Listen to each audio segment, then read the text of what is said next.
आज मुंब्रा में मैं एनसीपी शरद पवार गुट के प्रत्याशी और पूर्व मंत्री जितेंद्र अवार्ड जी जो इस क्षेत्र के विधायक ही हैं, उनके प्रचार के लिए आया हूँ। और जो माहौल इस समय महाराष्ट्र में देखने को मिल रहा है, महाराष्ट्र की जनता ने इस बार संकल्प ले लिया है कि गद्दारों को सबक सिखाना है। आप सबको देख के ये यकीन हो गया है, भरोसा हो गया है कि जितेंद्र अवार्ड जी पिछली बार 78,000 वोट से जीते थे, इस बार 1 लाख वोट से जीतने जा रहे हैं। तैयार हो सब लोग? हाथ उठा के बताओ पीछे का। और मैं दिल्ली से चल के आपके बीच में आया हूं।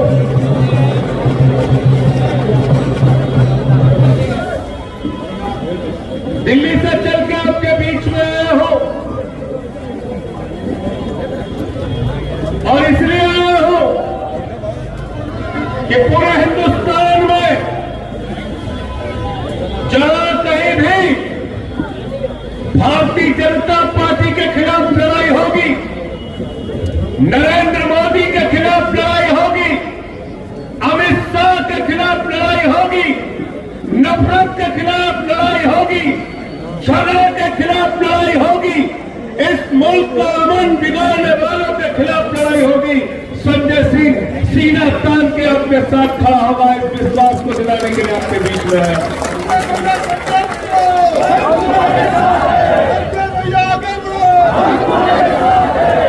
मुझे बहुत ताज्जुब है कि देश का कानून मंत्री आज आके कह रहा है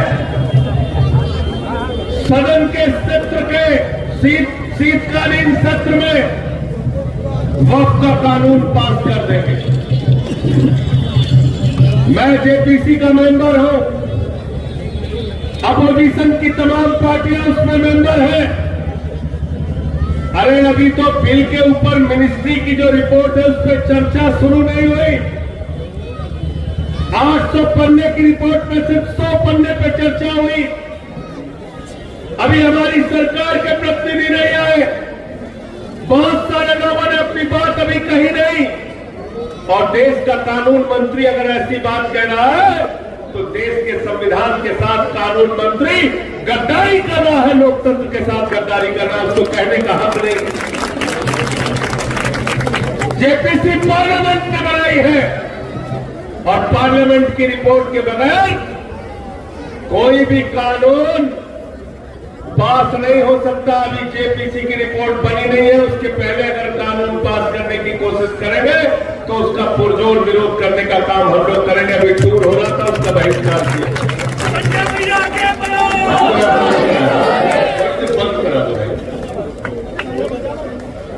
साथियों, दोस्तों, कहां से शुरू करें और कहां खत्म करें? वतन की जो हालत सुनाने लगेंगे तो पत्थर भी आंसू बहाने लगेंगे। वतन की जो हालत सुनाने लगेंगे तो पत्थर भी आंसू बहाने लगेंगे। अगर भीड़ में खो गई आदमियत तो उसे ढूंढने में जमाने लगेंगे। आदमियत का, इंसानियत का, मानवता का कत्ल किया जा रहा है और नफरत की बुनियाद पर हिंदुस्तान को बनाने की कोशिश की जा रही है। भाई से भाई को झगड़ा कराने की कोशिश की जा रही है।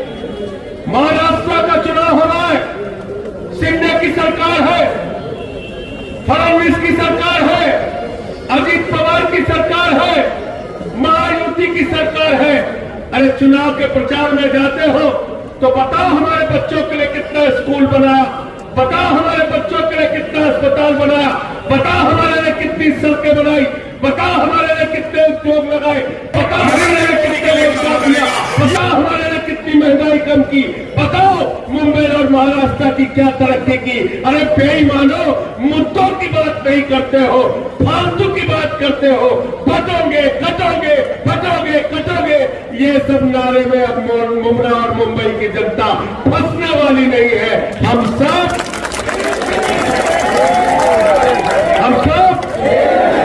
हिंदू, मुस्लिम, सिख, ईसाई हिंदू मुस्लिम सिख ईसाई, ये हिंदुस्तान 144 करोड़ लोगों का है। भारत का प्रधानमंत्री भाषण देता है यहाँ महाराष्ट्र में आके, कहता है एक रहोगे तो सेफ रहोगे। मैंने कहा मोदी जी 10 साल से तुम घास छील रहे हो क्या भाई? अगर 10 साल के बाद भी हम सेफ नहीं है तो अपने प्रधानमंत्री के पद से इस्तीफा दे दो, तुमको प्रधानमंत्री रहने का अधिकार नहीं है। गलत तो नहीं कह रहा हूं? गलत तो नहीं कह रहा हूं? अरे 10 साल हो गए तुमको, और 10 साल के बाद भी अगर हम सेफ नहीं है तो प्रधानमंत्री यहाँ का घास छील रहा है, उसको इस्तीफा देके बैठ जाना चाहिए, उसको प्रधानमंत्री रहने का अधिकार। मुद्दे की बात नहीं करते। हम दिल्ली में चुनाव लड़ते हैं अरविंद केजरीवाल जी के नेतृत्व में, हम बताते हैं हमने इतने स्कूल बनाए, इतने अस्पताल बनाए, बिजली फ्री किया, पानी फ्री किया। यहां पे योगी जी आते हैं, नारा दे रहे बटोगे तो कटोगे। बोले कि नहीं बटोगे तो कटोगे? समझ में आया नारा का मतलब कि नहीं समझ में आया? समझ में आया? नहीं समझ में आया? नहीं समझ में आया? मैं आपसे कहना चाहता हूं, बटोगे तो तुम्हारे बच्चों के सरकारी स्कूल बंद हो जाएंगे, बटोगे तो सरकारी अस्पताल बंद हो जाएंगे, बटोगे तो तुम्हारी सरकारी सड़कें टूट के खाक खाक हो जाएंगी, बटोगे तो देश के अंदर महंगाई बढ़ जाएगी। 110 रुपए का पेट्रोल बिकेगा, 100 रुपए का डीजल बिकेगा, 250 रुपए का टमाटर बिकेगा, 300 रुपए का तेल बिकेगा, महंगाई आसमान पे पहुंच जाएगी। बटोगे तो भारत की सेना 4 साल के ठेके पे रख दी जाएगी, अग्निवीर की योजना लाई जाएगी। बटोगे तो नफरत की बुनियाद पर हिंदुस्तान को बांटा जाएगा। बटोगे तो याद रखना आपके बच्चों का मुस्तकबिल खराब हो जाएगा। महाराष्ट्र के अंदर उद्योग धंधे गुजरात में चले जाएंगे। बटोगे तो आपका रोजगार खत्म होगा, किसान आत्महत्याएं करने के लिए मजबूर होगा। इसलिए मैं कहना चाहता हूं, न पटिए न कटिए, मिलके भाजपा को लपटिए।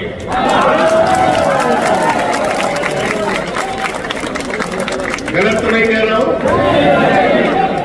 न पटिए न कटिए, मिलके भाजपा को, पीछे तक बोलो, न पटिए न कटिए, मिलके भाजपा को, मिलके भाजपा को लपटिए। लपटना मतलब समझे थे नहीं समझे? सुल्तानपुर वाले हैं कि नहीं है? सुल्तानपुर प्रतापगढ़ बस्ती वाले हैं सब चले। रफ्ता मतलब जाना है सब चले। गलत मनई आवे तो पकड़ के सब जगह रपट ले। रफ्तेगा कि नहीं रफ्तेगा? तो न पटिए न कटिए और मिलके भाजपा को। और दूसरा मैं क्या कहता हूं भारतीय जनता पार्टी को, भारतीय जनता पार्टी को मैं कहता हूं भारतीय जेब कतरा पार्टी। भारतीय जेब कतरा पार्टी, जेब काटने वालों की पार्टी। महंगाई देश के अंदर बढ़ाया, नोटबंदी लगा के आपकी जिंदगी को बर्बाद किया। आप लाइनों में खड़े रहे, 100 से ज्यादा लोग मर गए। किसानों के 3 काले कानून लाए, 750 किसानों ने अपनी शहादत दी। भारत का प्रधानमंत्री इस देश की जनता से झूठ बोलने का काम करता है। एक बार प्रधानमंत्री ने कहा मोदी जी को वोट दे दो, 2 करोड़ नौकरी देंगे, झूठ बोला। फिर बोले ऐसा काला धन लाएंगे, इतना काला धन लाएंगे, इतना काला धन लाएंगे कि हर आदमी के खाते में कितना जमा हो जाएगा? कितना जमा होगा? सबको याद है, कोई भूला नहीं, समझ पाए। 15 लाख आ गए, 15 पैसे भी नहीं आए, 15 पैसे भी नहीं आए। किसानों को कहा भाइयों और बहनों किसानों, आपका हम आमदनी दोगुना कर देंगे, फसल का दाम दोगुना कर देंगे। किसानों से झूठ बोला। माताओं बहनों से कहा महंगाई कम कर देंगे, देश के नौजवानों से कहा रोजगार देंगे। हर चीज झूठ बोलने का काम किया। झूठ बोलने में भारत के प्रधानमंत्री को महारत हासिल है। मैं तो मोदी जी के बारे में कहता हूं, अगर हिंदुस्तान के अंदर किसी नेता के पास गंजे को कंघी बेचने का हुनर है तो उसका नाम है नरेंद्र मोदी।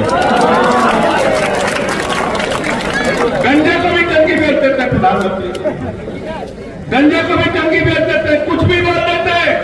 हमारे यहाँ खलीलाबाद में गए तो कहने लगे संत कबीर, बाबा गोरखनाथ और गुरु नानक देव जी एक साथ बैठ के मीटिंग करते थे। पता चला उनके जीवन काल में 100 साल काम कर रहे हैं। फिर कहने लगे नाली के गैस से चाय बना लीजिए आप, सब नाली के गैस से चाय बनाने लगे। फिर कहने लगे भारत की आबादी 600 करोड़ है, वहां से हम जीत के आते हैं। कुछ भी भारत के प्रधानमंत्री बोल देते हैं। तो मैं तो ये कहता हूं कि मोदी जी और उनकी पार्टी का नाम है भारतीय झूठा पार्टी, और दूसरा काम ये करते देश में झगड़ा कराने का। झगड़ा कराने का, झगड़ा क्यों कराते हैं? क्योंकि इनके पास कुछ बताने के लिए नहीं है। ये नहीं बता सकते हिंदुस्तान में कितना रोजगार दिया, नहीं बता सकते किसानों के लिए क्या किया, नौजवानों के लिए क्या किया। आज महाराष्ट्र के अंदर सबसे ज्यादा नौजवान आत्महत्या कर रहा है, किसान आत्महत्या कर रहा है। आज माहौल खराब करने का काम इस चुनाव के अंदर किया जा रहा है, नफरत की बातें इस चुनाव के अंदर किया जा रहा है, और देश के प्रधानमंत्री नफरत की भाषा बोलते हैं। कभी कहते हैं भैंस चुरा के ले जाएंगे, कभी कहते हैं मंगलसूत्र चुरा के ले जाएंगे, कभी कहते हैं रोटी चुरा के ले जाएंगे। अभी हद कर दी, प्रधानमंत्री ने कह लगे बेटी चुरा के ले जाएंगे। मैं पूछना चाहता हूं नरेंद्र मोदी जी, अगर आप इतने कायर प्रधानमंत्री हो कि आपके रहते हुए बेटी चुरा के ले जाएंगे, तो प्रधानमंत्री के पद से इस्तीफा दे दो, तुमको प्रधानमंत्री के पद पर रहने का अधिकार है। ऐसी गंदी भाषा भारत के प्रधानमंत्री बोलते हैं, ऐसी भाषा भारत के प्रधानमंत्री बोलते हैं। हिंदुस्तान के मुसलमानों के खिलाफ आप लोगों को भड़काते हैं, और दुबई में जाते हैं तो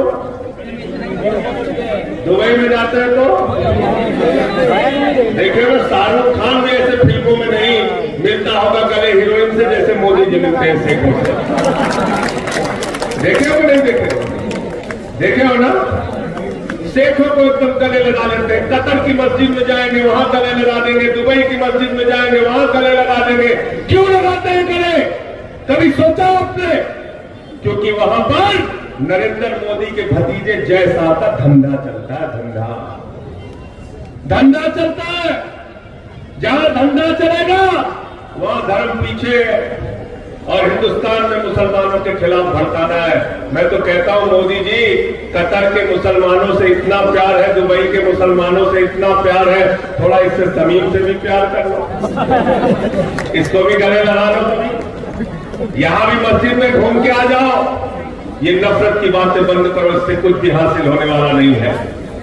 और इस्लाम, मुसलमान, मैं कहना चाहता हूं, मुसलमान अगर डरता है तो सिर्फ खुदा से डरता है, ऊपर वाले से डरता है। उसको डराने की कोशिश करता है, उसको डराने की कोशिश मत करना। और मैं तो बार बार कहता हूं कि आप अपने नबी का नाम भी याद कर लेंगे तो कभी नफरत की बात नहीं कर सकते। नबी को कहा गया रहमतुल आलमीन, पूरी दुनिया पर रहमत करने वाला। नफरत की बातें कहां से आती है? हिंदू धर्म में कहा गया वसुधैव कुटुंबकम, पूरा विश्व हमारा परिवार है। हम पूजा खत्म करते हैं, भगवान से प्रार्थना करते हैं हाथ जोड़ के कि धर्म की जय हो, अधर्म का नाश हो, प्राणियों में सद्भावना हो, विश्व का कल्याण हो। अरे हिंदू धर्म पूरे विश्व की कल्याण की बात करता है। मोदी जी जरा हमको तुम बताओ, फडणवीस जी जरा हमको तुम बताओ, शिंदे जी जरा हमको तुम बताओ, अमित शाह जरा हमको बताओ, योगी जी जरा हमको बताओ, कौन सा हिंदू धर्म तुमने पढ़ा है जो नफरत की बात करते हो? तुम नफरत की बात करते हो, तुम हिंदू धर्म को मानने वाले, हिंदू धर्म को मानने वाले। तो मैं अभी समीम भाई से रास्ते में बात हो रही थी, थोड़ा कंफ्यूजन में है आप लोग, है? घड़ी बंद हो चुकी है, याद रखिएगा। बंद किया है कि नहीं किया बताइए आप लोग? बंद कर दिया ना? तुतारी को ध्यान में रखना, तुतारी को ध्यान में रखना। जितेंद्र अवार्ड का चुनाव निशान है तुतारी। तुतारी को याद रखना ये मराठियों के स्वाभिमान का सवाल है। याद रखना ये उत्तर भारतीयों के स्वाभिमान का सवाल है। याद रखना मैं आपसे कहने के लिए आया हूं, हाथ जोड़कर विनती करने के लिए आया हूं। ये वही लोग हैं जिन्होंने गद्दारी करके शिवसेना को तोड़ने का काम किया, बाला साहब उद्धव ठाकरे की पार्टी को तोड़ने का काम किया। ये वही लोग हैं जिन्होंने शरद पवार की पार्टी को तोड़ने के लिए काम किया। तो याद रखना, गद्दारों के लिए माफी, गद्दारों के लिए माफी, किसी भी धर्म में गद्दारों के लिए माफी, गद्दारों के लिए माफी। और जितेंद्र अवार्ड के लिए इसलिए भी आया, आज आपको बता रहा हूं। मैं जेल गया 6 महीने जेल में रहा। हमारे साथी पूछते हैं, कहते हैं क्यों आपको जेल में डाला? क्योंकि मैं नरेंद्र मोदी की आंख में आंख डाल के बात करता हूं, अमित शाह की आंख में डाल के बात करता हूं। इसलिए मुझे जेल में भेजा, क्योंकि मैं आपकी आवाज उठाने का काम करता हूं। इसलिए मुझे जेल में भेजा क्योंकि देश के सदन में प्रधानमंत्री के सामने 2-4 करने की बात करता हूं। और इसलिए मुझे उठा के जेल में भेजा क्योंकि मैंने सदन में नारा लगाया था, मोदी अडानी भाई भाई देश बेच के भाई बनाए। इससे नाराज हो गए, मुझे देशद्रोही कहते हैं। मेरे ऊपर देशद्रोह का मुकदमा लगाया, 23 FIR मेरे खिलाफ थी, PMLA का मुकदमा लगाया, जेल में भेजा मुझे। और मुझे ये बताते हुए फख्र हो रहा है कि जब मैं जेल में था तो मेरे लिए यहां से जितेंद्र अवार्ड चल के मेरे परिवार से मिलने दिल्ली गए थे, इसलिए उनके लिए आया। ये सभी उनके साथ गए थे, हमारे मदनी भाई साथ गए थे, एहसान भाई साथ में गए थे। तो जो सुख दुख के साथी होते हैं, जिम्मेदारी और फर्ज बनता है उनके साथ खड़े हो। मैं आपसे हाथ जोड़कर विनती करने के लिए आया हूं, किसी घड़ी बड़ी के चक्कर में मत पड़िएगा। गलत तो नहीं कह रहा हूं? चक्कर में तो नहीं पड़ रहे हो ना? चक्कर में तो नहीं पड़ रहे हो? चक्कर में तो नहीं पड़ रहे हो ना? अगर घड़ी को वोट देना है, इससे बढ़िया कमल को वोट देके चले आना। गलत तो नहीं कह रहा हूं? अगर घड़ी को वोट देना चाहते हो तो नरेंद्र मोदी को वोट दे देना। अगर घड़ी को वोट देना चाहते हो तो भारतीय जनता पार्टी को वोट दे देना। अगर घड़ी को वोट देना चाहते हो तो योगी आदित्यनाथ को वोट दे देना। अगर घड़ी को वोट देना चाहते हो तो नफरत फैलाने वालों को वोट दे देना। क्योंकि घड़ी का एक वोट नरेंद्र मोदी के लिए काम करेगा, योगी के लिए काम करेगा, नफरत फैलाने वालों के लिए काम करेगा। इसलिए उसके चक्कर में पड़ना है क्या चाहते हो? नफरत वालों को वोट देना चाहते हो क्या? नफरत वालों को वोट देना चाहते हो क्या? अगर घड़ी को वोट दिया तो मोदी के काम आएगा। अगर घड़ी का वोट दिया तो योगी के काम आएगा। अगर घड़ी का वोट दिया तो महाराष्ट्र का अमन चैन बिगाड़ने वालों को काम आएगा। अगर घड़ी का वोट दिया तो समाज को बांटने वालों को काम आएगा। इसलिए हमें जोड़ना है, न बटिए न कटिए मिल के भाजपा को, न बटिए न कटिए मिल के भाजपा को। बहुत बहुत शुक्रिया, बहुत बहुत धन्यवाद। इंकलाब।